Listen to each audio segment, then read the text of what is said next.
Okay, Rabbi say, everybody's got a Gemara? We're good to go? So how come they only had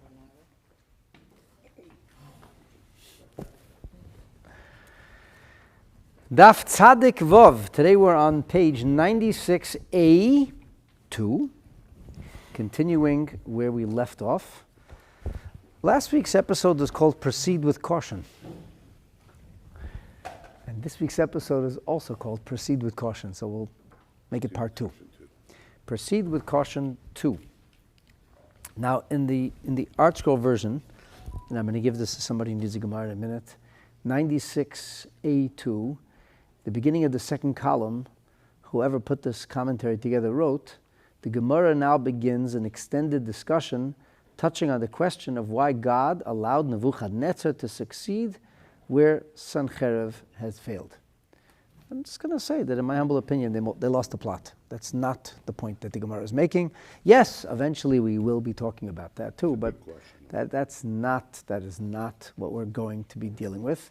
Certainly not in the immediate future of this Gemara. The Gemara is going to be dealing with the concept of righteous people who had not righteous children. That's actually was last week's episode, where Avraham Avinu has these Danites who are worshiping idols. And then we're going to talk about the opposite of righteous people, some very wicked people, very bad people who had very good progeny. Amongst them, that big bad monster Sennacherib, Sanhedrin, has children who become big Talmidei Chachamim in Bnei Brak. And their names are Shmaya and Avtalion, maybe in Jerusalem actually. And Haman's grandchildren learn Torah in Bnei Brak. Go figure. So that's really what we're going to be getting at. You know, talking about Avraham Avinu, he had like these failed progeny and not such good children, and then we're going to talk about people who come from not good people, yet they turn out to be fantastic. And does that diminish their stature? The fact that they have bad parentage or poor parentage or lack of lineage, is that a big deal? Is pedigree how much of an issue is pedigree? And so I'm just pointing it out that, in my humble opinion, they missed the plot. Okay, Michael, you need a Gemara? So I'm done with that. The rest of it's kind of okay, but that opening, that introduction, I think is totally off. All right, before I begin actually studying the Gemara together with you tonight, I want to say 2 things. Okay, that's 2 things for all of you and all the people out there. The first thing I want to say is that we're thanking an anonymous sponsor who is dedicating this Torah class in honor of his birthday. You're all welcome. Well, it wasn't you, but okay. Anyways, I'm just going to say that Hashem should grant the sponsor a very happy new year of life, and that Hashem should fulfill their heart's desires with Tovah v'livracha. And that would be a good thing, and the zechus of the Torah we studied together should stand by in his stead. And the second thing that I want to say is, I said this before, and I'm going to say it again, and I'm probably going to keep saying it, I just can't get over how amazing the Gemara is when you actually figure it out. This is like, it's wild. Honestly, it's wild. Unless I'm smoking something, but by the way, I'm not. Or unless I'm totally crazy, I might be. What we're learning about today could change neuroscience. This can actually influence neuroscience and the treatment of Alzheimer's and dementia, possibly. I don't know if anybody's going to listen to me, but if I'm right about this, and it's actually amazing. Okay, so with no further ado, Omar Rabbi Zera said, Falgaf the Sholach Rabbi Yehuda ben Beseira ben Netzivin. Even though Rabbi Yehuda ben Beseira from Netzivin sent a message, and there's a whole kerfuffle right with this. So Rabbi Yehuda ben Beseira from Netzivin, what are you talking about? This is a halacha that comes from Rabbi Yehuda bar Eloi, and Rabbi Yehuda bar Eloi was living later than Rabbi Yehuda ben Beseira, and it couldn't be Rabbi Yehuda ben Beseira. And there's another opinion that this whole thing is a mistake, and it's supposed to say Rabbi Yehoshua ben Levi, and others maintain that maybe not, that there was actually 2 Rabbi Yehuda ben Beseiras. There was a Yehuda ben Beseira who lived in the time of Hillel and Shammai before the destruction of the Beis HaMikdash, and Rabbi Eloi lived after the Beis HaMikdash. However, there was another Rabbi Yehuda ben Beseira who lives much later. And maybe it was the second Rabbi Yehuda ben Beseira, so then they counter and they say, but it says, from his residence in Nitzivin. So first of all, who says the two Rabbi Yehuda ben Beseiras couldn't live in the same place? Anyway, it's not clear. It's not clear. There's a big discussion about this. It's not really relevant to the pshat per se. I'm just making you aware of it as a discussion. Whether Rabbi Yehuda ben Beseira sent a message to Rabbi Zera, or it was Rabbi Yeshua ben Levi who sent this message to Rabbi Zera. It was a very important person. It was a very important mentor of his. So a mentor of his sent him a message. And he says, and we're saying now, Rabbi Zera said, even though I got this message from a mentor, and I have to take it very seriously, even though, despite it all, I still think that it's not prohibited to speak about people's background. It's not prohibited. It's not prohibited. Okay, what's even though? Like, what is going on here? And this is where it gets really interesting.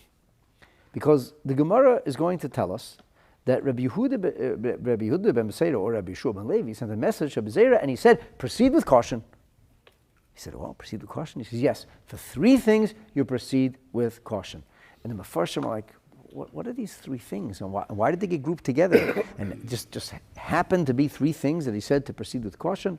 And there isn't clarity. At least I did not find clarity, at least not overt clarity. I think I discovered clarity, but none of the Mefarshim really explain how these three different ideas seem to cascade into one another and they form a single tapestry. The only common denominator seems caution. Just proceed with caution because things can go wrong here. And it goes like this. The first thing he said,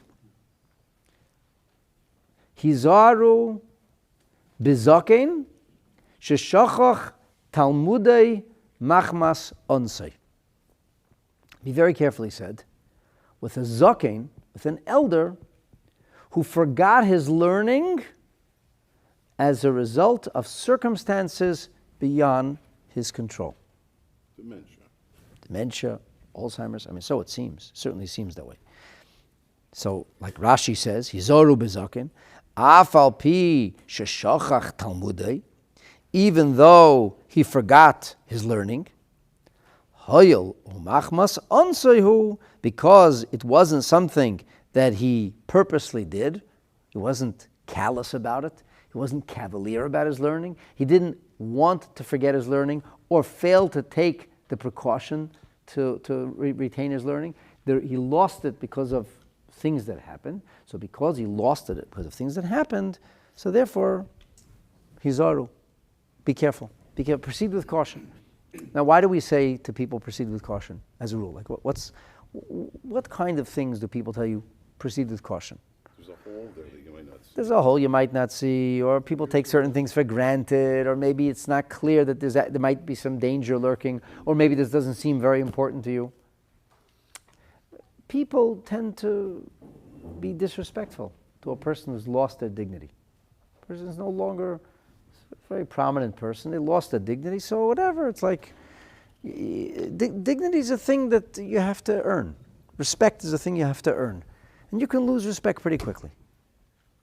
Lose respect. And so like with a lot of celebrities, when people lose their minds, they try to protect them, to keep them away from the public. Because the public starts ridiculing them. The public starts making fun of them. It's a very uncomfortable thing. Huh? Yeah, ex-presidents. So, I remember, when I grew up as an American kid, right? And then, yeah, but prime ministers don't they don't have the same level of awe I think that presidents have. The executive branch of power. I'm a kid growing up in the United States. President Reagan was a very inspiring figure. He cut a very dashing figure, and I remember President Reagan. Suffered from Alzheimer's, and basically he wasn't himself the last years. And I remember reading the letter that he wrote to America, as in his words, as I ride into the twilight of my life. It was very emotional, actually, very touching. Nobody ever talks about Reagan without mentioning jelly beans. Reagan and jelly beans, yes, but but jelly beans aside, he did garner a tremendous amount of respect. Mm-hmm. He was And nobody saw him in his last years. No, there were no pictures released of him. Like he died really surrounded only by family, closest friends. They kept him away. They kept the public away because he lost his marbles. So people tend not to be respectful. And therefore Rabbi Zera says, you better be careful. He says, if it's a Zaken who lost his wisdom, proceed with caution. Be careful. Be careful with his honor. Why? Because Shachach Talmudei machmas onsei. So if he would have forgotten it because he intentionally forgot it, doesn't deserve to be honored. But here he didn't retain his wisdom because of circumstances beyond his control, so you have to be careful. I'm going to go through all these three things, by the way, before I go back to revisiting each of them and trying to make sense of it. Okay, the second thing is, he said that Hizaru beveridin. So watch out for the veins. Watch out for the veins. Okay, so what's the background? The background here is that there's a Mishnah in Masechet Chulin on page 27. And the Mishnah talks about what has to be severed in order for a kosher ritual slaughter to be effectuated. And the Mishnah talks about birds, and the Mishnah talks about animals. Now, broadly speaking, the trachea and the esophagus, which reside on the front part of the throat of the animal or the bird, have to be severed. The Shechita knife is extremely, extremely sharp. Extremely sharp. You can literally split a hair, and if there's the slightest nick in the knife, and if it's in some way that the knife will not sever this instantaneously, the Shechita is rendered unkosher.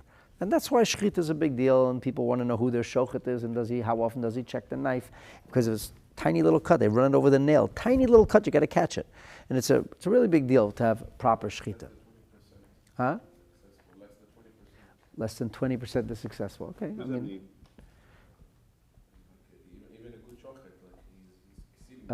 He's suggesting that a lot of Shechita doesn't work. Getting it right is not simple. Getting it right is not simple. Okay. They check the blade on their nails, and if it has a little chink, right, they sharpen the knife. You have to sharpen the knife again.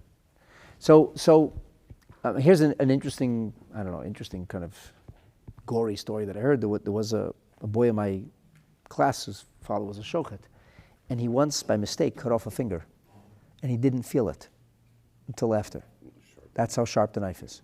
He didn't feel the finger coming off.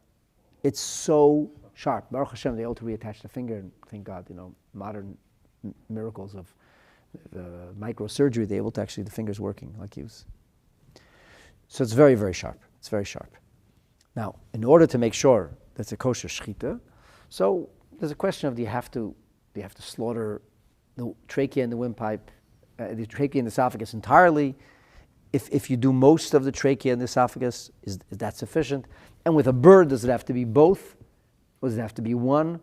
This is the questions that the Mishnah discusses. Rabbi Yehuda, who I believe is Rabbi Yehuda Bar Eloi, he says not only do you have to sever the windpipe and the esophagus, the trachea and the esophagus, he says you also have to make sure to cut the jugular veins. And I'm saying jugular, I'm saying that really tongue-in-cheek. From Rashi's description, it sounds like we're talking about the jugular veins. That's what it sounds like. If you look in the Rambam's commentary on the Mishnah, modern authorities will maintain that he probably is talking about something called the cortoid veins, which is a different vein near the neck of the bird. And what's this about? So the Gemara on Daf Chav Ches Amud Beis has a discussion about this. It's not really relevant. I mean, it is relevant, but I'm not going to go through the Gemara inside. We're not learning the Gemara in Chulin now. So the Gemara asks a question like, what's going on here? Does Rabbi Yehuda, does he hold that there's a different part of Shechita? And the Gemara says, no, it's not a different part of Shechita. And the Gemara says that it's about the question of retention of blood. Because you're not allowed to consume blood. Blood is it's a prohibition to consume blood. Biblically, the lifeblood of the animal, if it's consumed, is a grave violation of a Torah. By the way, a grave, grave violation. I have a class out there somewhere, it's either on YouTube or Chabad.org, called The Baffling Ban on Blood, which I recommended watching. Why is this like Hashem says, I'm going to devote all my attention to exacting punishment from you if you drink blood. And in a word, ingesting foreign things into our system is complicated on a good day. It's complicated. We're ingesting foreign things. Physically, it's complicated, by the way, because we're ingesting enormous amounts of toxins. The most delicious food is filled with toxins. The healthiest food is filled with toxins. So much of it is toxic that the body has to work for many, many, many hours, sometimes days, on separating the little bit of life-elixing energy that it gets out of the food, and the rest of it has to be processed and pushed out of the body. And by the way, it's not very pretty when it comes out the other end, right? And it's a lot of mass. The mass isn't that different. The mass of food that goes in and the mass that comes out on a level of mass is not very different. It's almost the same mass. What's taken out is electrolytes and other things and things which give energy. Okay, fine. This is true physically, but the physical is a mirror of the spiritual, and ingesting foreign things can necessarily make us earthy and animalistic. And that's why there's a digestion process, because most of the animal has to get pushed out. If we're gonna have the animal like absorbed right into ourselves, what happens is we could become animalistic. And the Gemara says that an unlettered person shouldn't eat meat because it's going to bring him down. But a person who's a cultured person, a person who's a refined person, he should eat meat because then he elevates the animal. And the point of eating the food is elevating the food instead of being demoted to the level of the food. You should elevate your plate to the level of humanity instead of demoting yourself to a plate of food, in as many words. Now, vegetation, it's less dangerous. Let's just say that. You can become earthy, but that's not as bad as being animalistic. And as such, it's more difficult to digest. It's more difficult to digest. So let's say fish is more refined. It's easier to digest. And fowl is harder to digest. And the meat is even harder to digest. And this is itself a big discussion because there seems to be some difficulty or challenge in digesting certain kinds of fish. And there's more what the Gemara calls it stumcha. It's a subject that's beyond the purview here. The point I want to make is that when you drink blood, it's like the Gatorade of antiquity. It goes straight into your bloodstream. When you consume blood, it goes right into your bloodstream. So people used to drink it like as an energy drink. It was once very popular. That was the Gatorade, the Coca-Cola of antiquity. They would drink a cup of blood. It could be. And the blood goes right into your bloodstream. It's very, very little digestion because it's blood. Blood is blood. So the plasma basically mixes with the plasma, and you end up with the blood of a beast coursing through your veins. And when you have the blood of a beast coursing through your veins, you become a little beast-like. So that deracinates the divine spirit that Hashem places within a human being, especially within a yid, and you lose your neshama spirit, and instead you become a beast, become an animal. So you're not allowed to eat blood. Now, rabbinically, you're not allowed to consume any blood, which is very strange because meat is full of blood. So how do you get the blood out? And the answer, simply stated, is that there are two methods of draining or extracting the blood from the meat. One method, the commonly practiced method, is using heavy salt, also known as kosher salt. What is there, non-kosher salt? Salt cannot be not kosher, unless it's used for idolatrous purposes. Salt is salt. They call kosher salt. Why do they don't call the table salt kosher salt. They call the coarse salt kosher salt. Why? Because in order to kosher meat, you have to use salt. And if you use table salt, it simply melts into the meat. But the coarse salt doesn't melt very easily. Because it's grainy and because it's heavy and it has large pellets, so what happens is it pulls the blood out, it draws the blood out, but it doesn't melt into the meat. So we rinse the meat, we make sure the meat is wet and moist, we heavily salt it, we leave it there for 18 minutes, the white salt goes crimson red, and then we bang off the salt and we rinse the meat, and that's a kosher meat.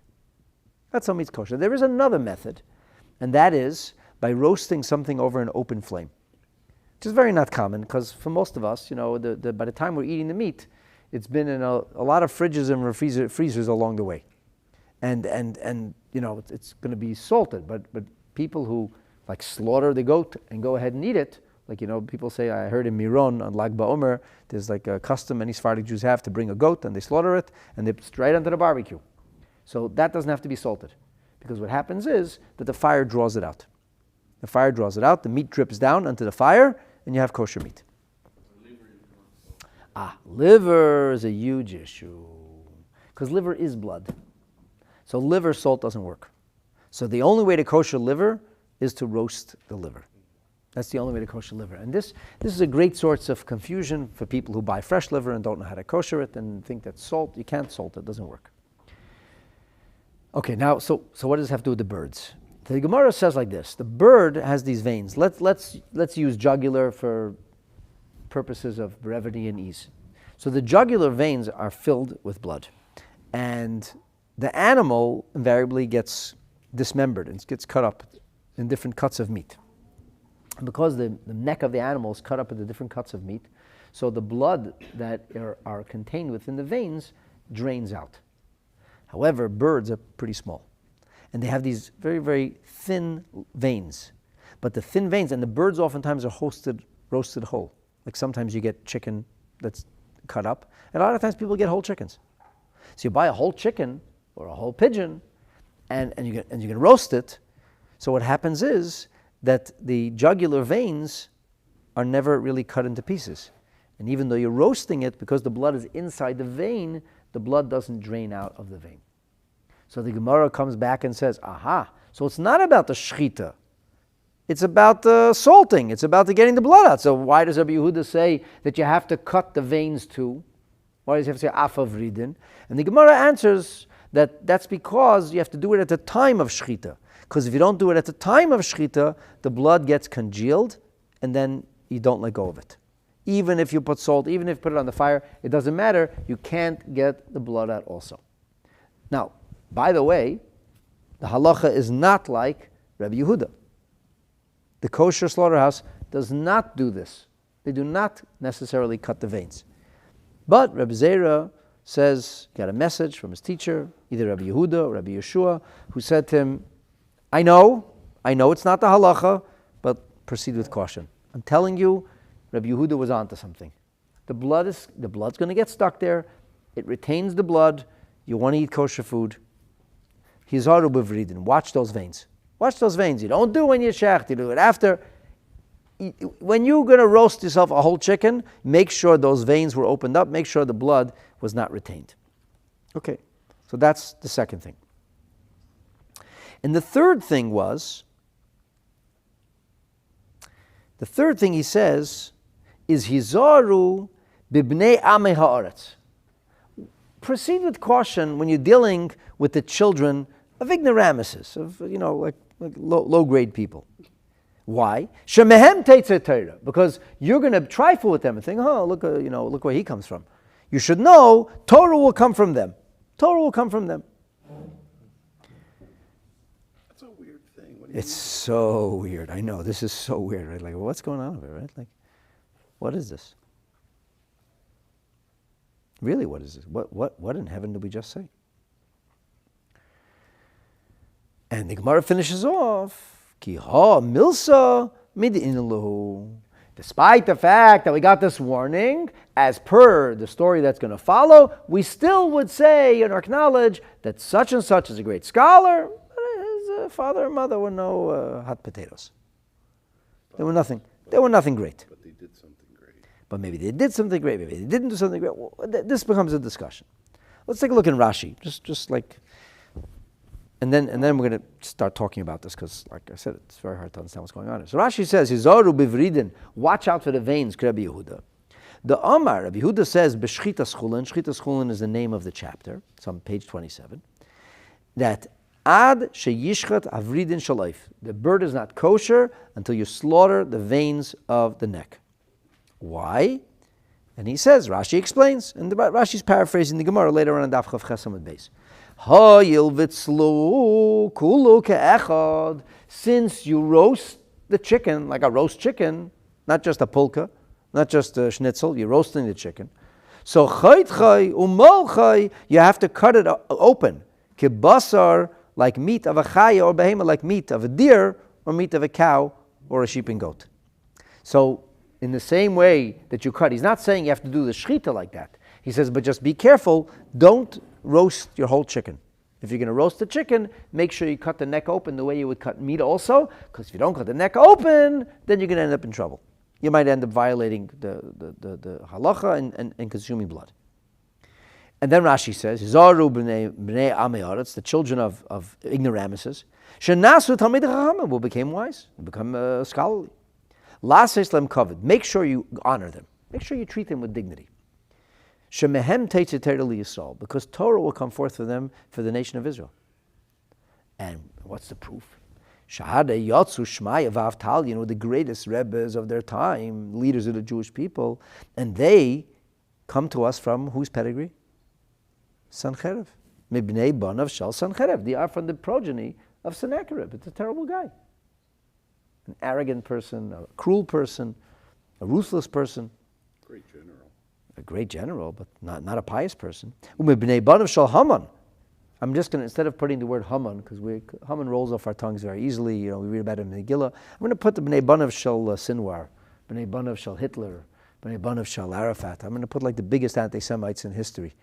The people who murdered and killed or wanted to.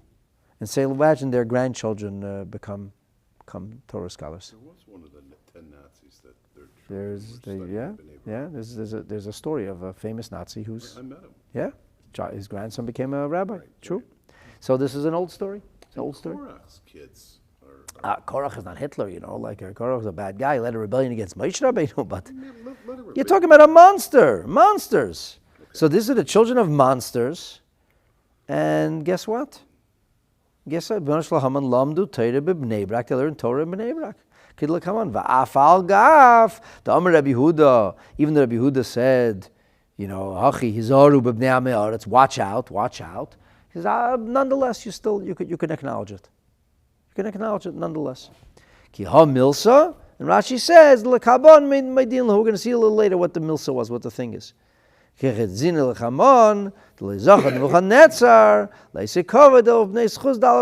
Nebuchadnezzar ends up with a certain honor and respect because he walked 4 steps, and that's a whole Gemara we'll talk about that, Bezrat Hashem.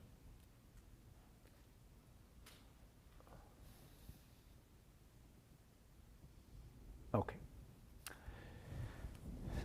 So here's the simple question.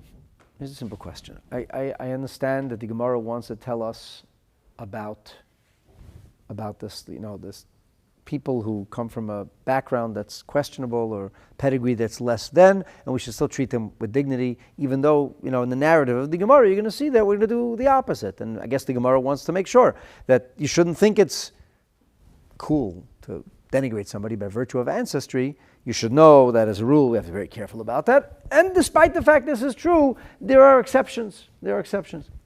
Okay, fine. Was it really that important to know that Rabbi Zera got like a triplicate message? A trilogy of warnings? Hizaru of A, B, and C? Like what's the connection? Right. What's the connection? And why does the Gemara have to, we could just say, like the Tanya, we learned, Rabbi Shua ben Levi said, Rabbi Yehuda Masechet said that Hizaru b'chvoid b'nei Amoritz. Why do you have to bring the business of veins in over here? Why does it have to go together? And like I said, I didn't find really a good satisfying explanation of the connection of these three. And even if there was a connection of the three, why does the Gemara have to bring it in here? How does the first two contribute? It's after all, it's the last teaching that's relevant for us. So just quote the last teaching. And because we've learned Gemara together for many years, that oftentimes the Gemara will quote a piece, not the entire teaching, a piece of a teaching. Why? Because this piece of a teaching is relevant here. And this teaching could be found in multiple places. And by the way, the teaching is found in multiple places. It's found in Masechet Brachas. It's found in the Yerushalmi. And over there it's found a little bit differently, interestingly enough. And it's found without the other details. So why was this relevant here? What is the connection? And of all the things that he had to warn him about, I guess he's worried about his disciple. He wants to make sure that he stays on the straight and narrow. Like this was the 3 things that he was worried about. The people with dementia, the blood in the neck of a bird, and the children of Amei Haaretz. Like that was it. Otherwise, you're good to go. Otherwise, do as you may, and as you please. Just these 3 things, be careful about. Doesn't make sense, right? I think everybody's going to have to agree with me that this is like you're left like scratching your head. Okay. So first of all, if I'm going to tell you I know the pshat, I'm not telling you the truth. Who says I know the pshat? I don't know the pshat. I don't know. But I think I know. If I'm right, if what I'm going to suggest to you is right, then it's actually amazing. Okay? So, and here's the good news. Most of what I'm saying tonight is not my chiddush. I'm telling you what it says elsewhere. I'm just going to put the pieces together. That's it. So let's start off with the Maharsha. So the Maharsha says like this. Maharsha says, he deals with the question, why does it say, Hizaru bezokein? Why does it say, watch out for the elder? I happened to see Bahashgacha Pratis today. I don't even know why I saw this, but I happened to see on social media this morning that there's a 19-year-old kid who was diagnosed with Alzheimer's. That's like scientists are baffled. They're baffled. It's like I would say Google it, but nobody Googles anymore. Not you chat GPT it or Grok it, whatever it is, but this is actual story. It's like mamish now. They just discovered. Hashgacha Pratis, I saw it this morning. There are things that happen to people. There are people who get into a concussion. People have accidents. There are various ways people can lose their memory. There are forms of amnesia. It's not only old age. The people don't know who they are. Real story, true story. So why does it say Hizaru bezokein? It should say Hizaru bechacham. Watch out for a person who was wise, and he isn't wise anymore, but it's not his fault. That's what the Maharsha asks. So the Maharsha says like this: Noket zakon, he says zaken, shederach ones lavel izkenim, because usually this is a situation that happens to people in old age. It's not common that people who are in their 30s and 40s get Alzheimer's. It happens, but it's rare. It's very common when people get older. That's common, unfortunately. So because it happens to people who are zikenim, ulitishushe koyach, people who lose their strength,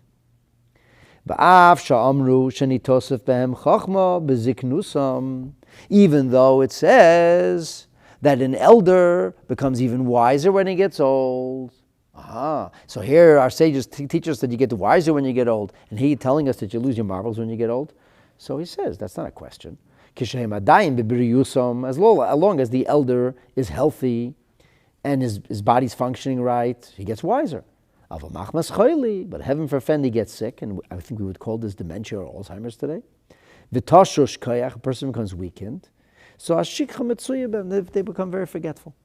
People start forgetting. They don't remember things. And then the Maharsha adds something. Then the Maharsha says, and more, the Nokat Zokin, it says Zokin. Why? Al pi mashakosov im ein chochma ein kan zikna. Zikna yesh kan, then there's chochma. What is the Maharsha talking about? Okay, so we're going to come back to the Maharsha a little bit later, but hear me out. Hear me out now. There's a pasuk, there's a verse in the Torah, it's in Parshas Kedoshim, and the pasuk says, "V'hadarta pnei zakein." You have to respect your elder. Respect your elder. So the Gemara says, is this a commentary on how we treat senior citizens? And the Gemara says, no, actually not. Actually not. There is this idea of respecting sagacity and respecting age, but no, that's not what this mitzvah is about.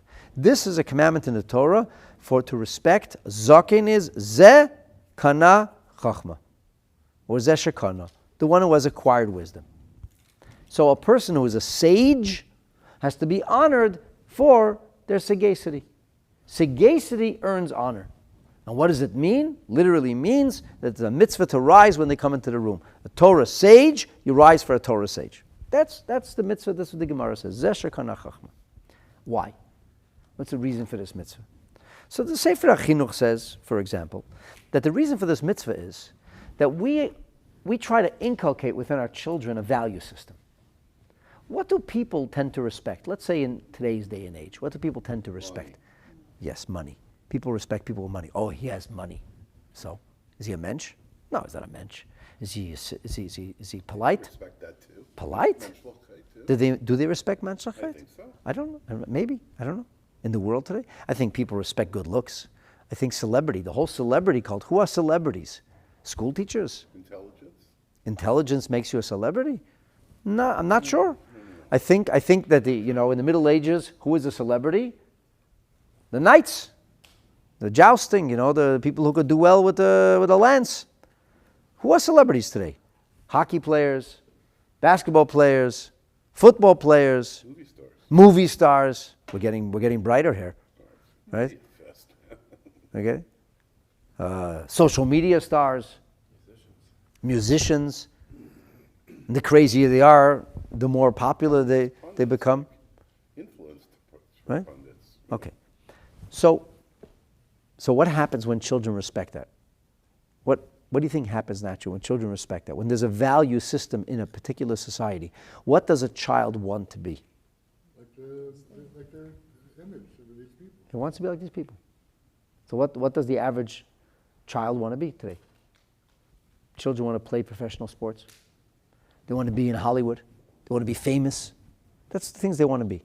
They don't want to be a mensch necessarily. They don't want to be a scholar necessarily. So the question really is, what do you lionize? What do you lionize? Dead. Do you lionize Hulk Hogan? Wasn't a bad guy, by the way. As Mr. Goyim Goy was a pretty good guy, actually. He was a decent guy. But is that what you lionize? Do you lionize the boxer and the hockey player and the actor who's married 14 times in the course of his or her life with 34 affairs in between? Is that what you lionize? Is that what the child wants to be? Or do you lionize something like scholarship? So what did Jews lionize historically? Learning. That was what earned respect. And the kids notice. They notice what you respect. The things you respect, that's what they respect. So I was raised in a family. In my family, the only currency that actually meant anything was learning. Nothing else meant. My grandparents didn't care. Both my grandfathers. They want to know, what did I learn? Did I learn something by heart? Did I say something novel? Did I understand? That's all they were interested in. And I desperately wanted to please my grandparents. They were interested in you doing mitzvah too. Yeah, okay, mitzvahs. But like, as far as achievement was concerned, that's the kind of family I grew up in. Okay. That's the family I grew up in. I grew up in a family where there was always books. There was always books on the table. I always saw my grandparents learning. I always saw my parents. My father was always learning. So I always saw books. I always saw learning.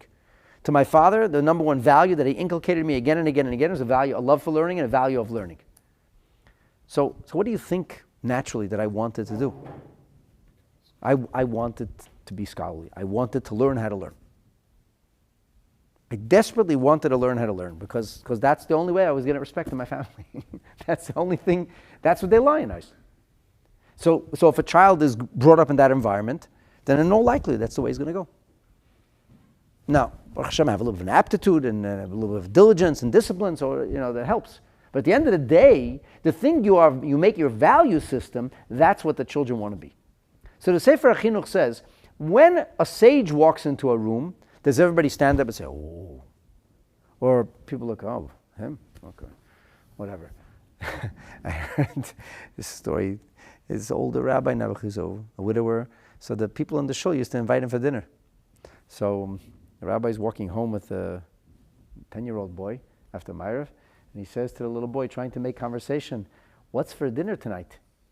So the boy says, I think goat. So the rabbi says, goat?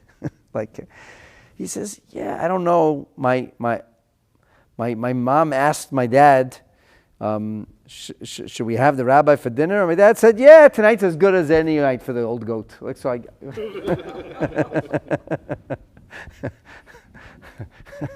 So is that how a kid, the rabbi is an old goat? So if you raise your children that a celebrity walks in because, wow, a celebrity is here. Wow, an actor is here. And everybody's busy oh, look at that guy. And then a big scholar walks in and nobody looks because just an old goat. So then what do you think, what filters through to your children? That what's really important is celebrity status. That's what's important. Learning, whatever, it's a thing for somebody. Not for me. I'm not interested in that. So the Sefer HaChinuch says, Hashem wants the Jewish people's value system to be Torah. He wants Torah to be the most prized commodity. He wants every single Jew to yearn to be a Torah scholar. So therefore, he said, he made it a part of our society. He made it a part of Jewish anthropology, that when a sage will walk in, everybody will rise. Well, it's a mitzvah in the Torah. It's a halacha. So everybody rises. Sage walks in, everybody rises. And that's what the other Rishonim speak about similar things. Which means this. Which means that the respect is almost ancillary to the learning. It's not because the learning needs to be respected as much as we need to respect learning if we want to be able to create an environment in which learning is valued. The Alter Rebbe says a tremendous chiddush, a tremendous novelty with regard to this concept of V'hadarta Pnei Zaken. It is the shortest discourse in the entire Likutei Torah. V'hadarta Pnei Zaken. It's just a paragraph. And the Alter Rebbe says that V'hadarta Pnei Zaken is zeh shekana chachma, a person who buys wisdom. Why does it say who buys wisdom? Nobody buys wisdom. You think you pay money and get wise?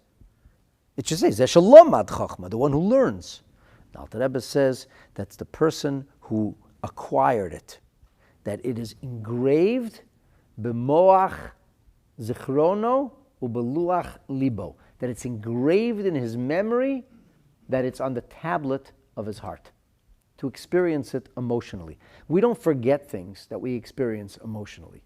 If you experience something, if you live through it, of course you're going to remember it. No, but you don't have to memorize that. Right? There was like a famous movie about 20 or 30 years ago called Slumdog Millionaire that everybody was talking about. And the whole Dane, apparently, as it was explained to me about this movie, was that this kid had more knowledge than a top-level professor. And nobody could understand how, and it was like fortuitous that he happened to have all these experiences. Okay, it's like a fantastical thing. It's probably impossible to happen, that somebody should happen to have all these. But if you had an experience, you can never forget it. Why? Because you experienced it. So how do you remember learning? You remember learning because if the Torah is just something you're learning, it's an academic thing, you don't remember. But if you experience the learning, then it becomes your thing. Then you experience it, so it stays with you. So that's what it means. It's engraved on the tablet of your heart. It's engraved in your memory. And Alter Rebbe he zeroes in on a biblical phrase which is used in the beginning of Jeremiah's prophets. Jeremiah is strongly criticizing the Jewish leadership of the people at the time, and the Sanhedrin. He calls them tofsei HaTorah, those who are grasping the Torah. They grasp the Torah. And Alter Rebbe says in Likutei Torah that V'hadarta Pnei Zaken is an obligation because the sage grasps the Torah. The Torah is part of him. He has it. It's his. And Alter Rebbe says an interesting thing. Whenever somebody is performing a mitzvah, it's a mitzvah to rise for them. So the easiest example of this is when you bring a baby into a room for a brit milah, what does everybody do? They rise. Why? Why? Because he's doing a mitzvah now. But he didn't know what he's doing, actually. And none of us have a memory of this. That may be true. But the fact is, a mitzvah is being done with him, you rise for an honor of the mitzvah. It says even a am ha'aretz, even a very simple person, if he's collecting money, for example, for needy people, you rise because he's doing a mitzvah right now.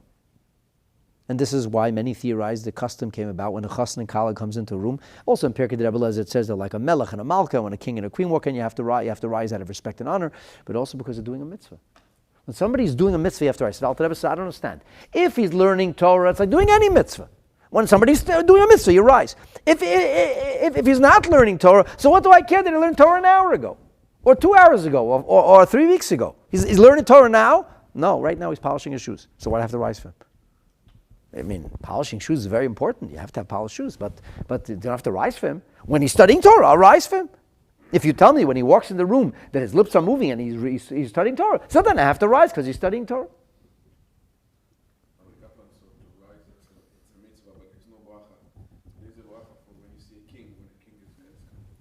It's a mitzvah to rise out of honor and respect, and there is when you meet a great sage for the first time, there's also a bracha. Yeah, sure. It's not a king, it's a king that has the power of life and death. That's a real king, a real monarch. Right. Like you wouldn't feel that way about King, I don't know, Charles. Right. No, but it's a separate thing. This is like, could be like, even up as many as 3 times a day. You can't make the bracha once. You can't. This is what the Alter Rebbe says. The Alter Rebbe says, I'll tell you what it's like. He says, once the person has that Torah in his memory, so he may not be thinking about it now, but the moment you ask him a question or the moment he stops and thinks, what happens? he goes right back to the memory. And here the Alter Rebbe speaks about something called kulach yafarayasi, that the beauty is when somebody memorizes the entire Torah. And he says a person who memorizes the entire Torah is basically a walking Torah scroll, because the whole Torah is engraved in his person. So therefore it's a mitzvah to rise for him. It's not just a cultural thing. It's not an anthropological thing. It's because you rise for a Sefer Torah. This is a human Sefer Torah. He has the entire Torah within inside him. V'horaya, what's the proof? You asked him a question. It's like he goes over to the shelf, takes out a book, and he's able to respond to you. Except it doesn't take that long. The answer comes like this, instantaneously. That's the meaning of Adarta Pnei Zaken. That's what the Alter Rebbe says. So I was learning this Marsha, and I said, aha. So there's a whole interesting. J.H. is say, seriously, somebody who memorized the entire Torah. Seriously. Seriously. Do you know that Rav Hirschbung, Zechon Levracha, the former chief rabbi of Montreal, they said you would take a pin and put it in a Gemara, and as long as you got to feel the pages of the Gemara, he would tell you which word it's in, from the depth of the Gemara. He would know which word in the Gemara it fell. You see the pin, and they showed the pin trick. And he knew the whole Gemara by heart, the whole Bavli, Shas Bavli. He knew Shulchan Aruch. He knew the whole Torah. And by the way, this is very uncommon. There's very few people who actually know the whole Torah by heart. That's the people you have to rise for. That's the people who know the whole Torah. Okay, so the Marsha emphasizes the idea of Zaken, and he points out that the Gemara doesn't say Chacham sheshachach. He says Zaken sheshachach. Now another interesting detail, and then I'm going to sew this together for you. Another interesting detail. Listen to this. This was in the Parsha, in this week's Bahashgacha Pratos, in this week's Parsha. We read about it in the beginning. It was in the Chumash that we read in the first reading of Parshas V'etchanan. We say, the pasuk says, Rak hishomer lecha, just watch out, ushmor nafshecha, guard your soul, pen tishkach es hadvarim asher ro'u einecha, lest you forget the things that your eyes saw. Now literally, it sounds like we're talking about Har Sinai, revelation at Sinai. However, our sages understood from this that it is not only referring to Matan Torah, but in fact, it refers to the entirety of Torah. Where do we know this from? So it's interesting. It's in this week's Torah portion, which is Deuteronomy chapter 4, Kapitel Dalet Tezayin, verse 16. But it's also in this week's Mishnah, in Perkei Avot. So in the third chapter of Perkei Avot, we have this incredible teaching that comes to us from the great Rabbi Dustoi, the son of Rabbi Yanai. Rabbi Yanai says, the name of Rabbi Meir, Kol ha-shocheach davar echad, anybody who forgets a single thing, mi-mishnase, from his learning, Maila alav akosov, the scripture considers it ki'ilu mitchayev benafsho, as if he forfeited his life. You forget what you learn, you forfeit your life. Can you imagine? Shenemar, how do we know? And the quote is from this week's Torah portion. Raki shomer lecha ushmor nafshcha ma'od. Pentishkach zadvar masher ro'u einecha. So the intimation here in the Mishnah is clearly, it doesn't say kol ha-shocheach aseret hadibrot. It says kol ha-shocheach davar echad mi-mishnato. He forgot a single thing of his mishnayot, of his learning. It sounds very intense, right? So, the Bartanura says, mitchayev benafsho? He forfeits his life because he forgot. I mean, really? How could that be? So the Bartanura says, shemitoch shikchato, because he forgot, bala hater esa asur. He may permit somebody to do something which the Torah prohibits. V'nimtza takala bal yada. He becomes the source of somebody dropping the ball and violating the Torah. V'shigigas elazad. And the fact that he forgot, that's his fault. What do you mean? Why'd you forget? You weren't careful. But you weren't careful, therefore you're responsible. What happens if you go 130 kilometers and they pull you over and the cop says you're going 20 clicks over the speed limit? He says, I forgot you have to do the speed limit. I don't care if you forgot. You still have to keep the law. Well, I didn't read that book in like 10 years already. Come on. So I don't care. Ignorance of the law is not an excuse. It's not a defense. Now, we take a look in Rabbeinu Yoina. Rabbeinu Yoina says something very similar. He says, Ki yavei lahoyros al pi haskarasei. He's going to come to instruct somebody else based on his memory, but his memory is faulty. Why is memory faulty? Because he didn't make memory tricks. He didn't go out of his way to make sure that he remembers it. So he'll say, yeah, right, yeah, this is permissible. I think so. I remember learning something about something. It's probably okay. Go ahead. V'yater aser, and he says this is kosher, but it's not kosher. He's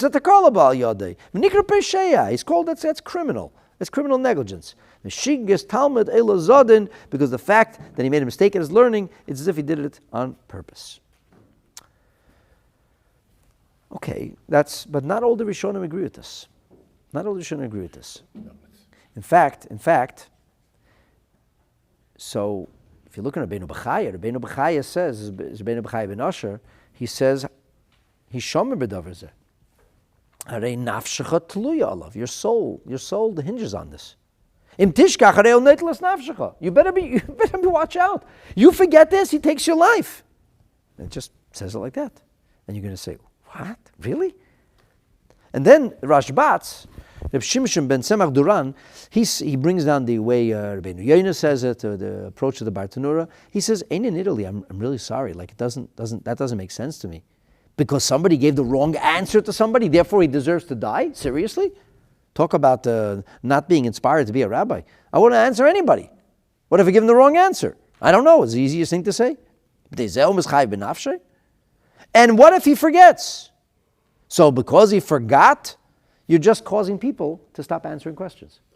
People will be afraid to answer anything. That's not effective. Okay, but maybe this ties into the first thing. Oh, let's follow through. So he says, Nira, I think, it's the forgetfulness itself. But the Rishonim don't explain what this means. So far, everybody's with me? Okay. Let me share with you the way the Alter Rebbe writes this in the Laws, Hilchos Talmud Torah. One of the first compilations of the Alter Rebbe was Laws of Torah Study. This is in Perek Beis, chapter 2 of Hilchos Talmud Torah. This is Seif Daled, okay, paragraph 4. Kol hashocheach davar echad mimishnato. Anybody who forgets something that he learned. So far we're good, right? It's a Mishnah. And here the Alter Rebbe adds the words. Why does he forget? Machmas shalechozar alimudai karoi, because he didn't review. Whatever you don't review, you're going to forget. Whatever you don't review, you're going to forget. It's not possible for a human, at least the vast majority of humanity, not to forget unless you review regularly. So then, if you didn't review, that's as if you forfeit your life. And besides that, forfeiting your life, you're also violating an explicit prohibition in the Torah. That's the pasuk we just talked about. Pen yusuru milvavcha, lest you turn it away from your heart. And the Alter Rebbe says, Kiblu Chachamim, we see in the Mishnah that the sages understood this to mean not only Medaber B'Aseret HaDibrot, it's not only speaking about the proverbial 10 commandments or the 10 statements, Elohu Adin L'chol HaTorah Kula, this applies to the entirety of Torah. So the Rebbe asks a question. So clearly, from the way the Alter Rebbe puts this, he clearly seems to believe that the forgetfulness itself is the issue. And the Alter Rebbe says, why? What's the problem? Machmat shelo chazar, because he didn't review. So the Rebbe asks a simple question. In that case, why say it, whoever forgets forfeits his life? Instead say, you must review. Or whoever doesn't review. Why say whoever forgets? Why don't you talk about the issue? The issue is not the forgetfulness. The issue is whoever doesn't review. That's the issue. That's what the Rebbe asks. And the Rebbe asked the big question, the elephant in the room. Somebody forgot what he learned, therefore he deserved to die? Really? Like, you believe that? You subscribe to that? I don't know, the Mishnah says it. How can that make any sense? So the Rebbe says, in order to answer this question, there is a basic premise which we have to kind of have in place. And the premise is this.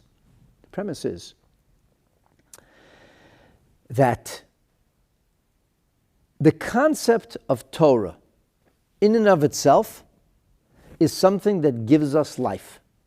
About Torah, it says, this is a Gemara in Brachos, it's part of our daily davening, we say, Ki heim chayenu ve'orech yomeinu. It is the length of our days. It is the matter of our life. It's the quality of our life. Now, this does not require an enormous leap of faith. It is commonly known today that stress is a killer. It's commonly known. There are people literally who die years earlier because they're stressed out. We know that living a life of meaning, a life of purpose, a life of content and quality, we know that it lengthens days. It has a physiological effect on us. People who live meaningful lives live longer. You know, the longest running study ever in human history that we know of was a study that was recently completed at a Harvard University. It went for 4 generations. It included a wide range of people, including 2 U.S. presidents and custodial engineers. It had, I don't know, I think something like 6 directors of the study. If my memory doesn't fail me, and this thing's I'm allowed to forget, it went over 80 or 90 years. And they look for the indicators. What is the indicator of what will give somebody a long life? Is it money? Is it success? Whatever the world calls success. What is the things that will give a person a normal life? And you know what they found? More than anything else, the people who lived long lives and healthy lives, the common denominator was healthy relationships. Nice. Healthy relationships. Whether it was healthy marriages, good friends, healthy relationships. People who had good relationships. People who did not have friends, who did not have a marriage, who did not have these things, they lived less. It literally lengthens life. Having good relations, being involved in a social circle, lengthens people's lives. You know, there was a famous Greek philosopher. His name is Epicure. And Epicure was all about the pleasures of the flesh. He was basically an agnostic, a nihilist in modern terminology. He didn't believe there was anything about the soul. He believed only in enjoying life. But the funny thing was that Epicure started these like communes, like the communes of the 60s, but they were all around the Mediterranean basin. And basically it was people who didn't work very much. They didn't live, they were frugal. They didn't care to have very much. Epicure, they say, used to starve himself because he said he realized that by starving himself, a little piece of cheese tastes just as good as a fancy dinner for somebody who's not so hungry. He says, so it's cheaper to do it this way. He figured out, I get the same amount of pleasure. And it is said of Epicure, by the way, he's the origin, according to some opinions, of the word apikoros. He's not no tzaddik, but he's a very smart philosopher. They said about him that he believed in relationships. He had these communes where people had fantastic relationships. There was no monogamy to speak of, but there was relationships. And people were friends, and they sat around talking and enjoying each other's company. And that wasn't like a driven society. They weren't driven to any kind of success. They lived with bare minimum. They didn't care. They enjoyed. There was like what we would call, in the vernacular, continuous verbrengens. I don't know what they were smoking or what they were drinking, but they were having fun. It's just chilling, enjoying life. And this literally lengthened people's lives. It's length of days. Now, for us, that's not what we call life. You didn't come to this world just to fill your life with fun and pleasure and then die, have the most fun and pleasure before you die. We came to this world for a purpose. If we live with purpose, what will we necessarily have as a result of it? We're going to have a longer life. And now you mix the spiritual into this. This is in a physiological level. Torah is Chaim. Torah is life. So when a Yid has Torah, it necessarily lengthens his or her days. Torah knowledge necessarily lengthens our life. I wish more people knew this. I probably would get more people coming to the classes if they realize that Netflix will not extend your life, and this will. Quite literally. The Rebbe says an amazing chiddush. The Rebbe says that's the meaning of if you forget the Torah, you're actually losing a piece of life. Because you could have had a longer life. You forgot the Torah. That's why your life could have been extended a few days, because if you forgot the Torah, you lost those few days, those extra days. Retention of Torah actually extends life. That's the meaning of b'schayev b'nafshe. Okay. So in other words, you have to retain the Torah. You have to retain the Torah. But there's one exception to this. And this is the words of Rabbi Yehuda ben Beseiro, or the words of Rabbi Shua ben Levi Terbzeri. He says, Hizaru. He says, proceed with caution when you're dealing with somebody, sheshachach talmudai machmas onsei. They forgot their learning, not because they didn't review, not because the memory is gone, but because dementia. So I started to think to myself, I was very curious. When a person, God forbid, has Alzheimer's or dementia, are the memories gone, or are they simply inaccessible? which means that the Chacham who had the whole Torah memorized, who now isn't able to go back in and get you the Torah, it's not because he's missing the Torah, he still has the Torah. The same mitzvah of Hadarta Pnei Zaken applies now also, because you're not respecting him because of the Torah he's teaching, you're respecting him because of the Torah. So I was curious. I went to Chat GPT, forgive me, and I asked this question. I said, when a person has Alzheimer's or dementia, I wrote, are the memories gone or inaccessible? So Chat GPT came back to me and said, this is a profound and still partially open question in neuroscience. But here's what current understanding suggests. In the early stages, memories may still exist but are inaccessible. The brain's ability to retrieve memories is compromised due to damage in areas like the hippocampus. I don't remember what that is. Crucial for memory formation and recall. It's an area of the brain. Some evidence, I figured it's an area of the brain, e.g., from music therapy, emotional cues, or scent-triggered memory suggests that memories can be temporarily accessed even when the patient appears unresponsive, implying they are dormant and not deleted. They don't know this for sure. They think that in later stages that memories may be lost permanently. They don't know this for sure. They don't know this for sure. As the disease progresses and the brain atrophy worsens, especially in the cerebral cortex, the physical structure storing the long-term memory may be destroyed. But I would like to remind you that the Alter Rebbe says it's al moyach zichroinoi, it's on his memory, it's al luach liboi.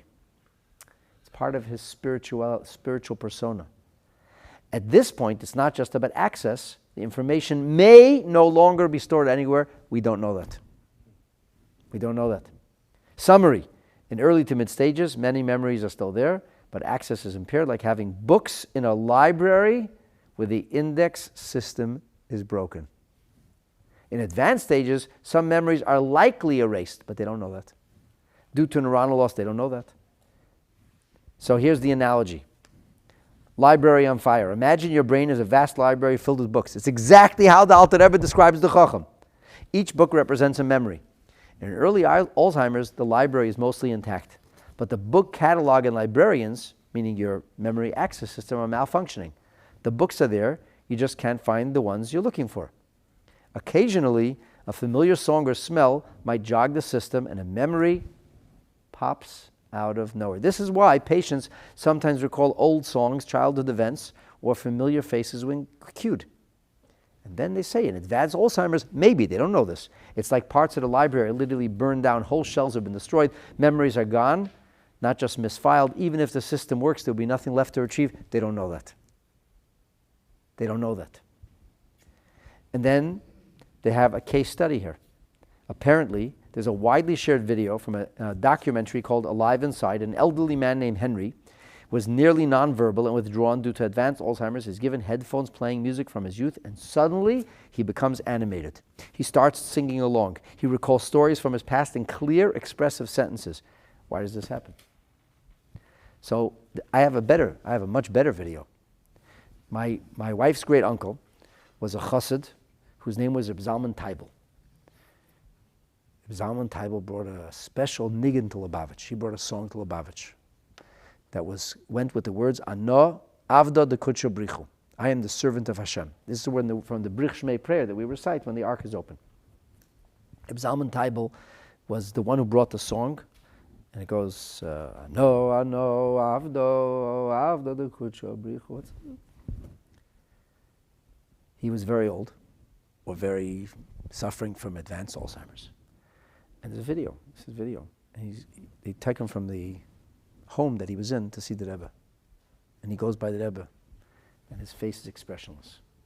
You have to understand, this was like a chassid who lived through fire and water, and he doesn't recognize the Rebbe.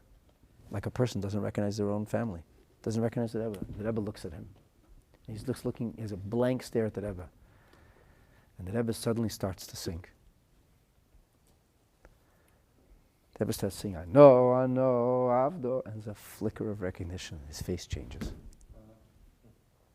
Now, the Rebbe is almost 90 years old, and he's seeing thousands of people, and he hasn't eaten all day, And he's just each person, looking at each person's eyes, and the Rebbe has the mindfulness to remember what each person needs. That's marvelous in and of itself. But just that story, here's a man who's clueless, doesn't know which way is up. He seems to have forgotten everything. But suddenly the Rebbe knew exactly how to be able to bring his memory back with that niggin. So I think this is the pshat in the Gemara. I think this is the pshat in the Gemara. And ChatGPT started giving me a whole thing about Chassidus and the Baal Shem Tov and the Rebbe. I said, okay, thank you, ChatGPT. This I know how to do myself.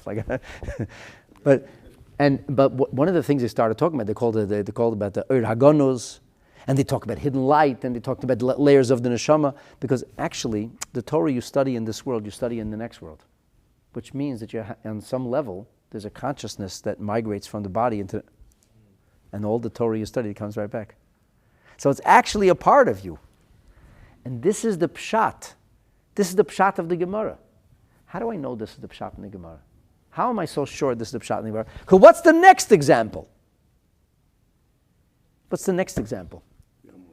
No, the next example is the veins that retain the blood. The Torah is our lifeblood.